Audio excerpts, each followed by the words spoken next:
Yo, what is up, everybody? My name is Krizu, and today I got a cool cannon to show you. It is not designed by me actually, but I know how it all works and stuff. But I was away, so Norman and Josh decided they'd make a cannon without me. It's kind of rude, but Anyway, so what it is, it's a 255 Infinite Lefty Fusion. Uh, the name Infinite Lefty is kind of a lie. It's not infinite lefty, but it's a different way of lifting. It doesn't actually use like a lefty propulsion. So there's no left propulsion. It just goes without uh, it goes left without a propulsion.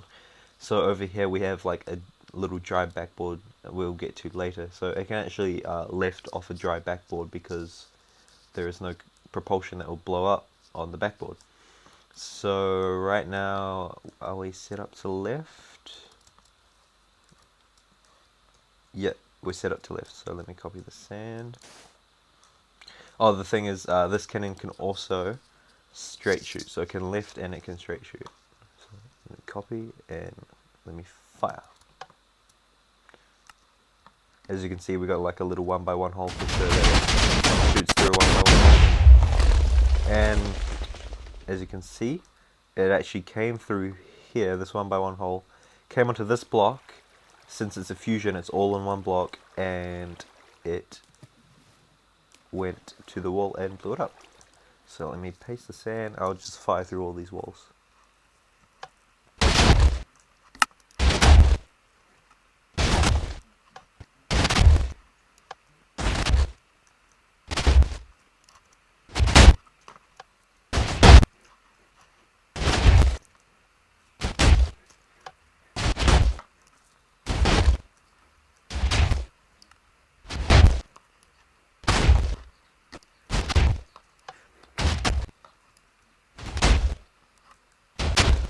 Okay, so now as you can see, we have made it through all these walls to the left, and it was shooting off of this block here.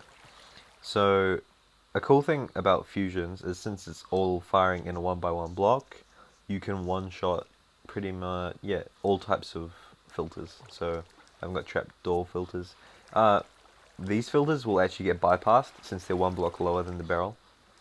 So these ones, so for example, if someone had like these types of filters, let me make them.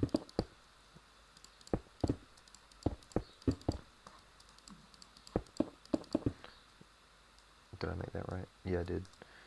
And then one higher as well.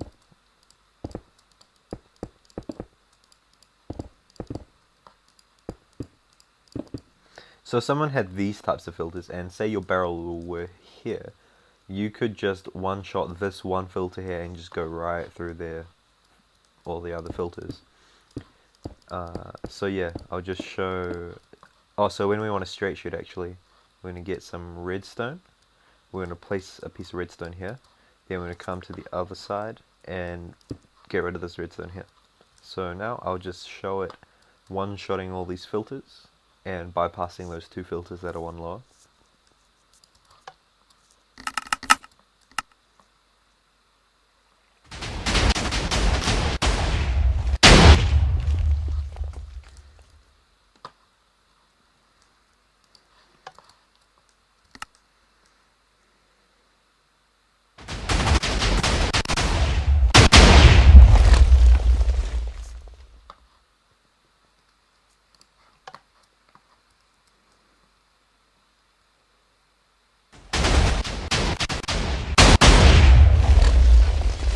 Great, so as you can see, these filters all got one-shotted, the full block, the slabs, and the trapdoor slabs.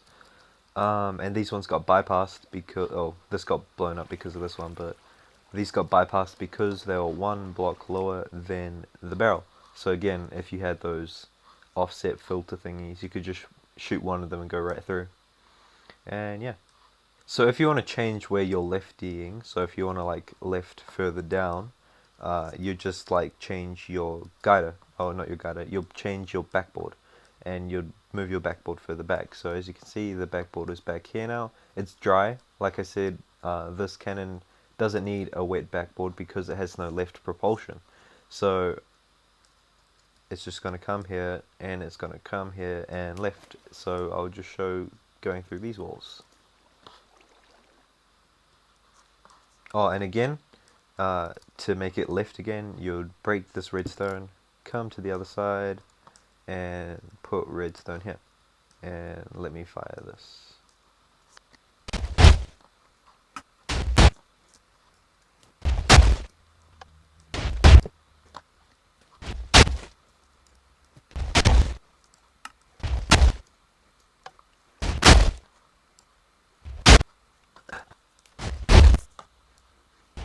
Like,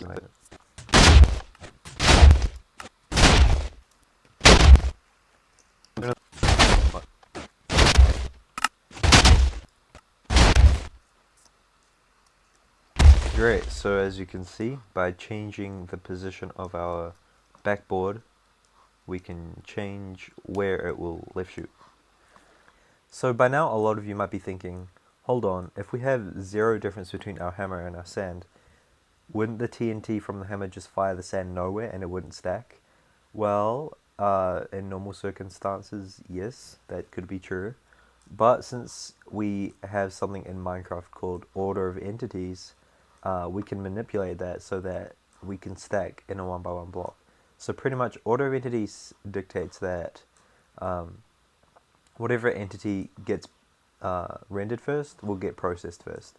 So in this cannon, the order of entities are, first of all the boosters go off. Second, the main power goes off. Third, the sand is all falling. It's all in a falling state, so it's become an entity. And fourth, the hammer ticks off. So since the sand is before the hammer,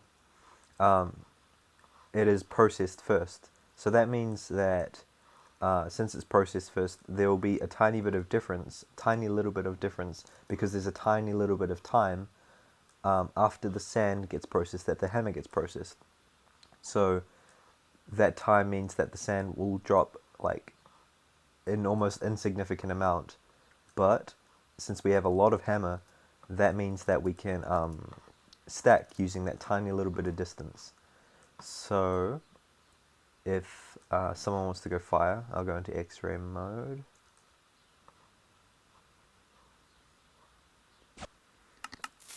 You may have seen that. And as you can see, it's stacked in one shot of this wall. You may have seen, I'll probably play it again in slow motion.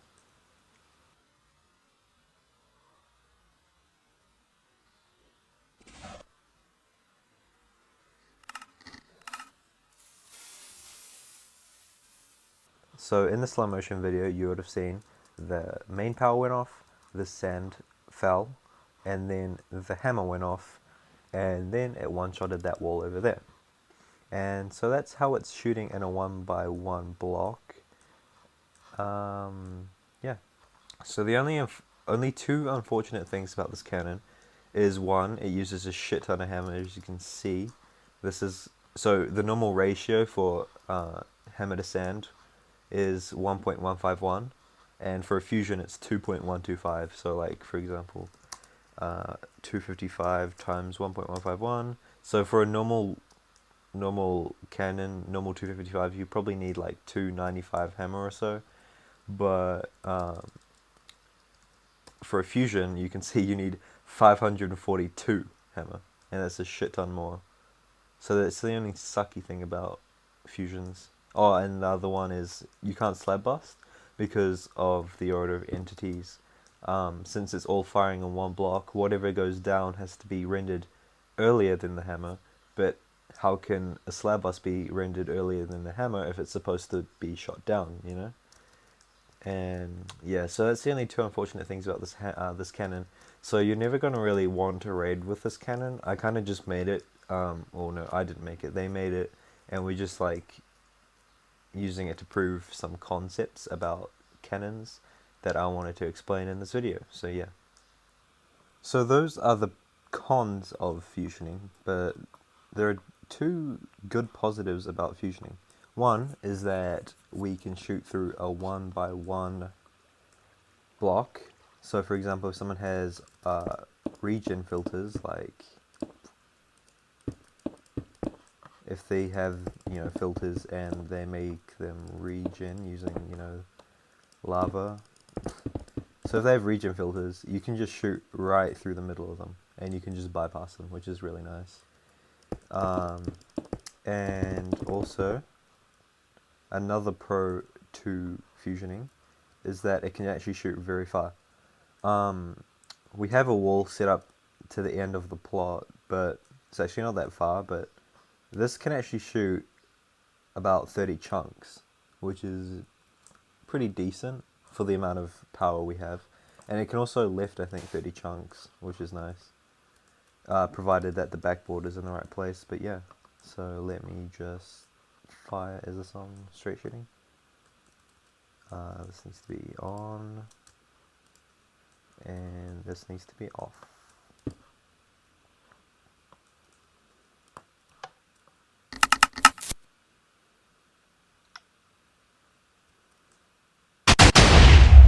Cool, so that one-shotted that, but it can actually one-shot like from a much further distance, and yeah. Okay, so now we understand why it's stacking in a 1x1 block, but what's making it go left without any left repulsion? Well, in my 240 floating barrel video, you may have heard me mention something called triangles.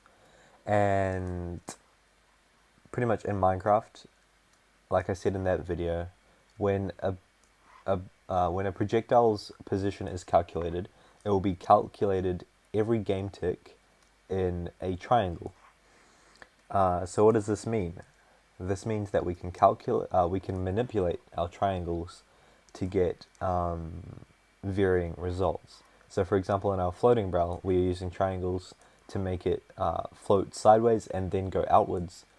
But in this cannon, we're actually making it go outwards first and then sideways. And so if we come into our barrel, the barrel may look quite similar to my floating barrel. That's because it pretty much is the same, except it doesn't have the floating bit to it. It just goes straight out. And you can see it's going to come here, it's going to get aligned to the side, everything's going to be pushed this way, and it's going to go out. But let me explain how come this doesn't or how come it changes direction when it gets to the wall instead of changing direction inside the barrel. So if I come over here, we'll explain what we have going on down here. We have a lot of squids and we have some triangles. Okay, so triangles pretty much dictates that when a projectile's position is calculated, first the Y value gets calculated, then the X value gets calculated, which is the red, which is east to west. The Y is up and down. Then the Z value gets calculated, which is the blue, which is north or south. So if we come over here, for example, this is just a one-dimensional path, but it's still a triangle in Minecraft's calculations. So what's pretty much happening is, here is our power here, and here is our projectile. So first of all, the Y value gets calculated, which is up and down. As you can see, this isn't elevated at all, so there is no Y value. Then the X value gets calculated, which is the red, which is east to west. And it will go here in one game tick. And then the Z value gets calculated. And as you can see, since there's no, since these are both in line with each other on the Z axis, there will be no, what's the word? Oh, there'll be no Z propulsion. So it won't go this way at all. It will just stay here and it will explode here in one game tick. Now, if we take this one as well, this is pretty much the same thing. So, again, the Y value gets calculated, and that is 0. And so it will just stay here. then the x value gets calculated, and once again, since they're aligned with each other x ways, or whatever you want to say, there'll be no x movement. But then the z value gets calculated, and since these are completely off on the z values, they will move here in one game tick and explode. Okay, so now what happens when we combine two one-dimensional paths? We can get a two-dimensional path. So what happens with a two-dimensional path is, since this is offset on the z value and it's also offset on the x value, we'll get an x propulsion and we'll also get a z propulsion. So what happens here is, since of course they're both equal, as in it's down one and across one, so both propulsions will be the same, the adjacent side will be equal to the opposite side, and then the hypotenuse, you can use your trigonometry. Oh wait, no, that's not even trigonometry, is it? It's Pythagoras. You can do whatever this is squared times 2, and then square root that, and you'll get however many blocks across this will go. But in Minecraft, this isn't just going straight this way. This first is going this way, however many blocks, which is the x value, and then it will go z. So if I remove this, I could just put a block, for example, right here, and it will still, okay, let me get a different block. I could put a block right here, and it will still get to here, even though there's something blocking it in the way. And that's because, like I said, it will go this way first, and then it will go this way. Because in triangles, the y value gets calculated. There's no y value because it's not elevated. Yeah, like that. There's no y value since there's no elevation. Then the x value gets calculated. Then the z value gets calculated. And this will explode here in one game tick.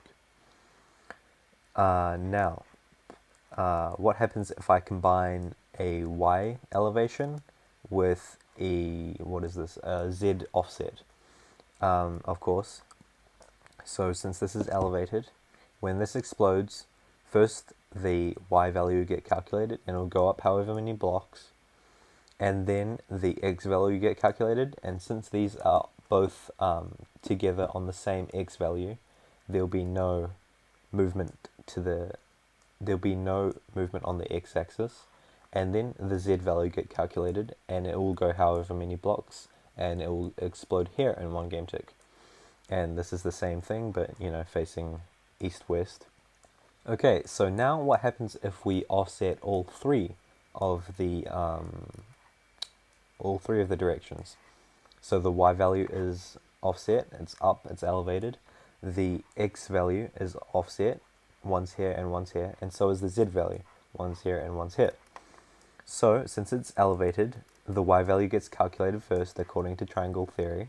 So it will go up however many blocks, and then second, the x value will get calculated, and since it's offset on the x value, it'll go what's this, north, east, it'll go eastwards however many blocks, and then since it's offset on the z value as well, it'll go on the z axis however many blocks.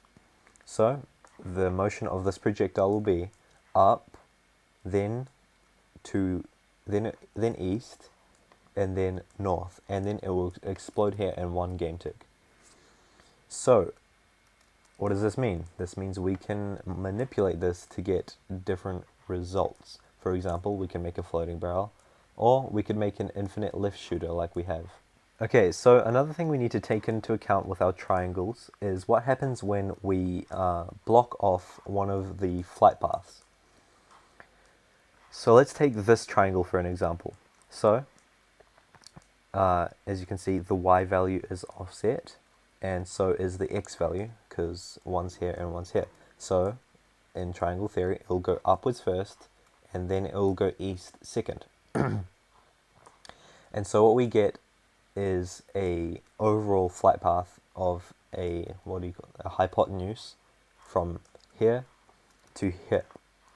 And one thing I need to mention is with my triangles, just as a constant number for each axis, I'm using the number 10, just for simplicity's sake. So it'll go up 1, 2, 3, 4, 5, 6, 7, 8, 9, 10, and then from here we count it. So, oh, sorry, then go 1, 2, 3, 4, 5, 6, 7, 8, 9, 10.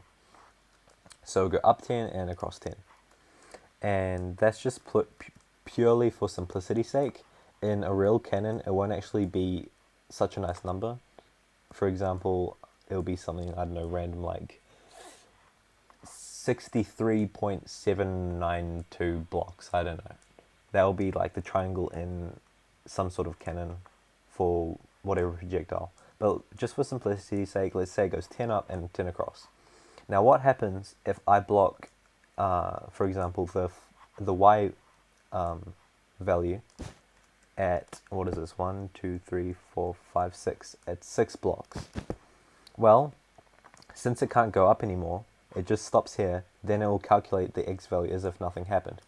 So it will still go 10 blocks on the x-axis. So 1, 2, 3, 4, 5, 6, 7, 8, 9, 10. 10. So what we get is so this x value isn't different just because the y value is different. In triangle theory, if one of these flight paths gets blocked off, it will just go on to and process the next. It will process the next axis as if nothing happened. So it will just stay here, and then it will go 10 blocks this way. Now, what does this mean? This means that if we go into my floating barrel, let's just say, so here's our power, here is our slab bus, right? So if you remember from my last video, like I said, the motion is going this way, and then to the wall. And this is true because, as you can see, right now we're facing south. If you look up here, here's north arrow, here's south. So and also down here, we're shooting south, right? That means that what will happen is, here is our main power and our slab bust. So let's make a triangle based on what will happen here. So first, I'm just using the colors. If you look into F3, the little axis thingy in the middle, I'm just using the colors from that. So what gets calculated first is the y value. So it will go up, and now as you can see, the y value is blocked because of the guider. So next it will continue as if nothing happened, and it will calculate secondly the x value, and the x value is east-west, and so that means that it will go however many blocks that way. Since we have our block set up here to control where we want to shoot, it will stop here because that is blocking it, and then it will continue again as if nothing happened and calculate the z value, and that will go all the way like this, all the way to the wall. So that's pretty much the triangle in this cannon. Now if I come back to our infinite lefty, where is it? Here. If we take this and we come into our barrel, we're shooting right now, we're shooting west. So what will happen is this booster is going to push our power here. So here is our power. And now here is our sand. If we take our sand, take some sandstone, make it easier.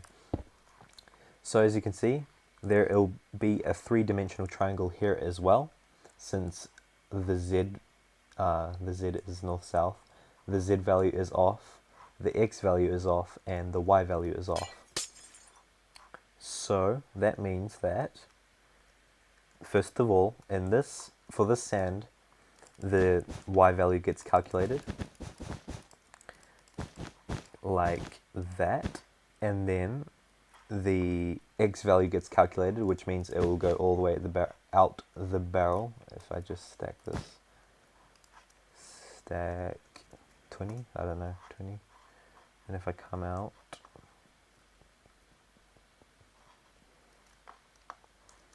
Okay, so it's going to come all the way out. Let's just get rid of this. And here is our backboard. So what will happen, it will come all the way here. And so, first of all, we've calculated our y value, and it's been stopped by the guider, and now it's just going to continue that way as if nothing happened. So the x value, and it'll come to our backboard, and once again, since it's blocked by our backboard, it will continue as if nothing happened, and it will calculate the z value.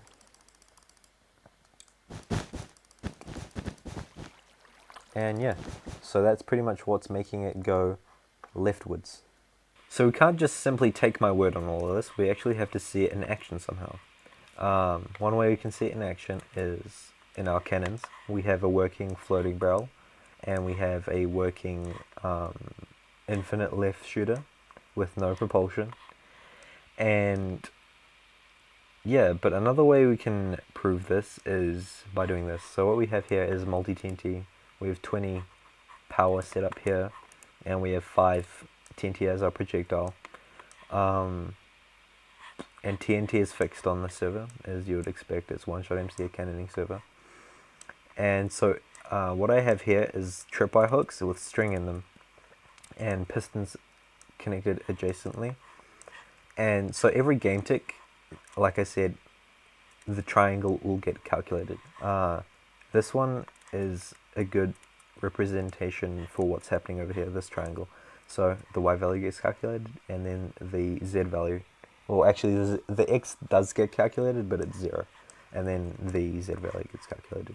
So what this is going to do, every game tick is going to update the position of the projectile, and it's going to activate whatever tripwire hooks in there, and push out whatever piston, and push out the block, and we will map out exactly where our TNT is after every game tick. So if we fire this,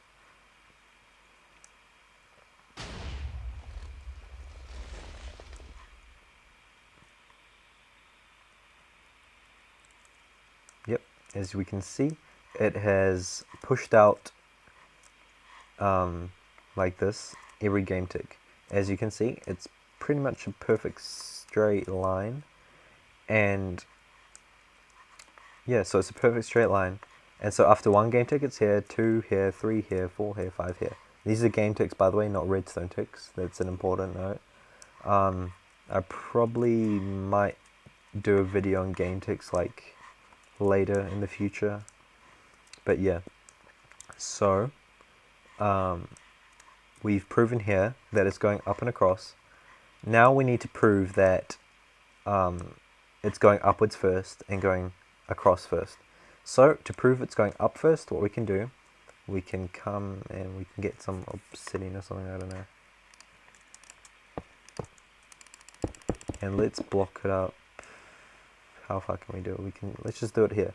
So to prove that it's going upwards first, it must be, because otherwise if it weren't and it was just going in a diagonal line, it will get stopped here and it'll blow up like somewhere around here or something, I don't know.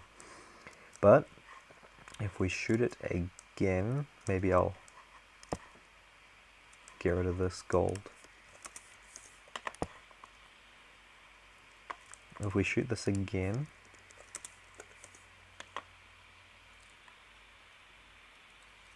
yep, if we shoot this again with this thing in front,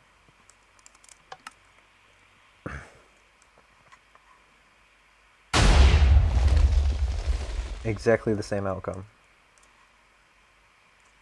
My rendering is glitching, but yeah, so we get the exact same outcome. Now to prove that it is, now to prove that it will continue as if nothing happened if we block the y value off. Actually, let's keep this. Okay, so again, it's going upwards because we have this barrier in front. Now, if we block off our upwards direction, it will go x, which is 0, then z, as far as it can, as if nothing happened. So what should we expect to see right now? We should expect to see something like a push out here, here, here, exactly where these ones are on the Z axis. So if I fire this,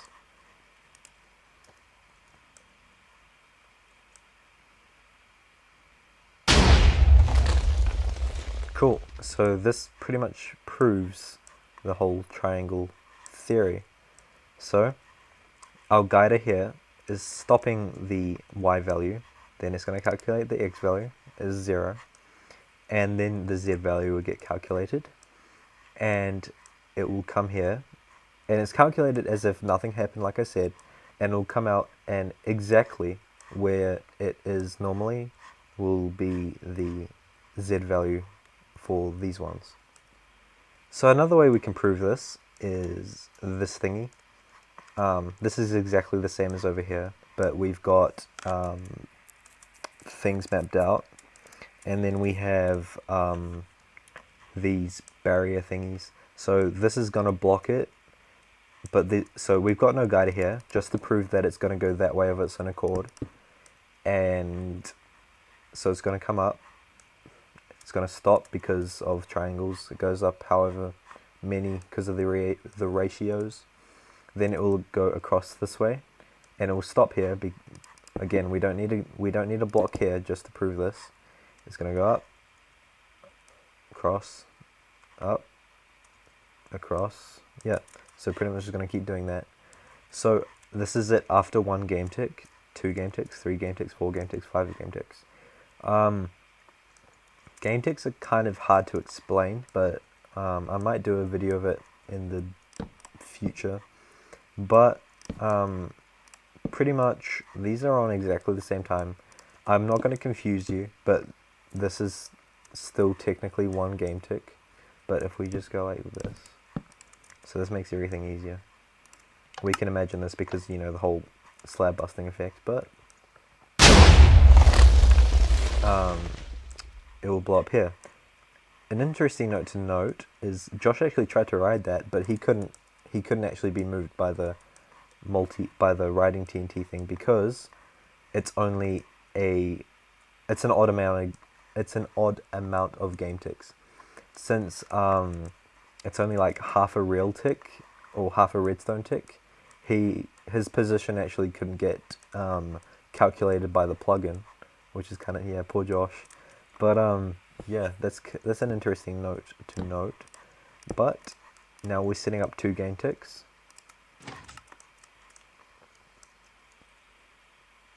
And it blows up there. Let's set up 3 game ticks.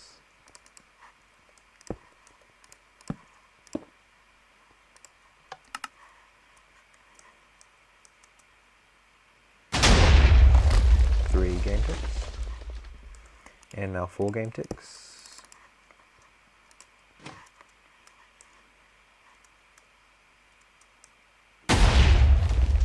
and 5 game ticks.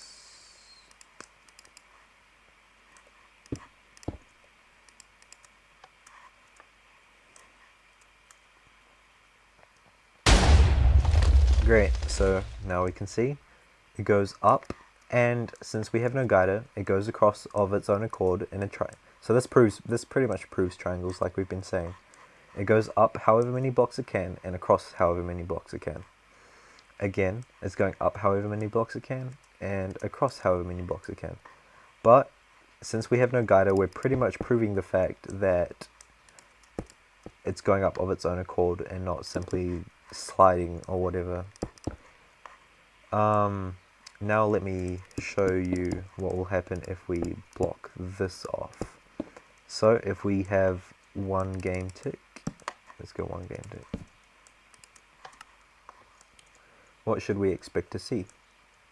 It's kind of hard to see. Let me...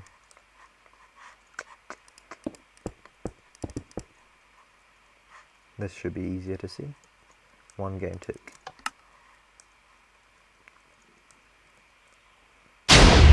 Cool, so as you can see, it's gone lower, and that's because of the guider, and so it's stopping it here, and it's going to continue as if nothing happened. Now let's set up 2 game ticks. Wait, how to say it? Oh, that's bad. Let's try that one more time. Yeah, that wasn't set up properly, but so this is 2 game ticks, and it will blow up here. Let's set up 3 game ticks.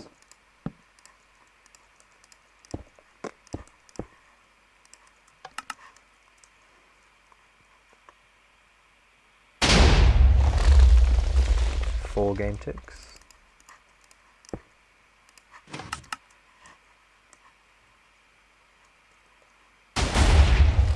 Yep.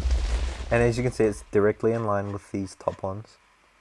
And finally, 5 game ticks.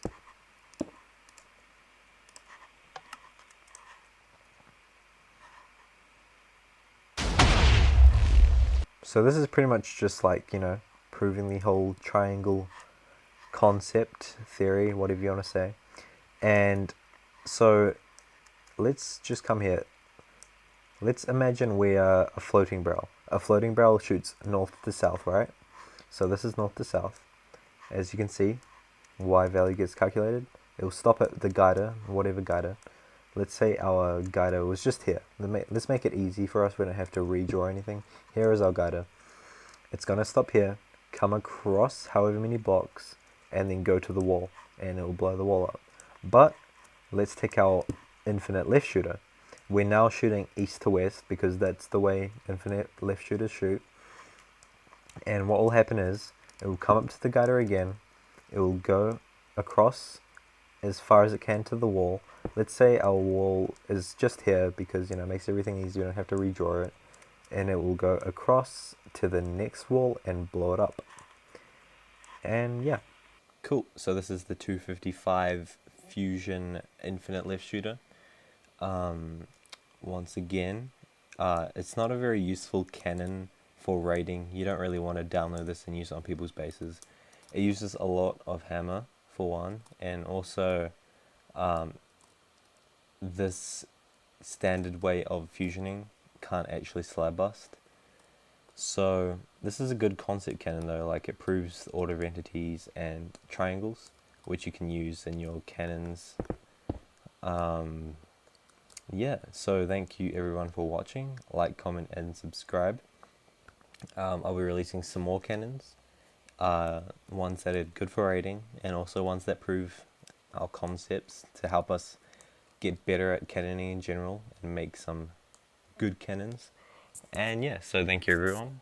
See you later.